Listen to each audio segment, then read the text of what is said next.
Hello বন্ধুরা, কেমন আছো তোমরা সবাই? তো আজকের যে আমি ব্লগটা তোমাদের সাথে শেয়ার করছি, এটা আমার জীবনের সবথেকে একটা সেরা মুহূর্তের ব্লগ। তো এটা অনেক দিন ধরেই তোমাদের সাথে শেয়ার করবো ভাবছিলাম, কিন্তু করা হয়ে ওঠেনি। তো এই ব্লগটা ছিল হচ্ছে আমাদের একটা প্রাইজ ডিস্ট্রিবিউশনের ব্লগ। তো তোমরা জানো হয়তো, যারা যারা দেখেছো আমার ব্লগ, যে আমি একটা মেকআপ একাডেমির সঙ্গে মেকআপ একটা কোর্স করছিলাম। তো সেখানে আমি ফার্স্ট প্রাইজ পেয়েছি। তো সেই জন্য এই জীবনের আমার এটা সেরা মুহূর্তের ব্লগ। তো আশা করছি তোমাদের এই ব্লগটা দেখতে খুব খুব খুব ভালো লাগবে।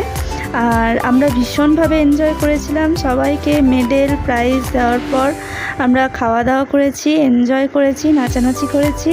তো ভীষণই সেই দিনটা খুব ভালোভাবে কেটেছিল। তো আজকের মতো টাটা। আর তোমরা সবাই ভালো থেকো, সুস্থ থেকো, সাবধানে থেকো।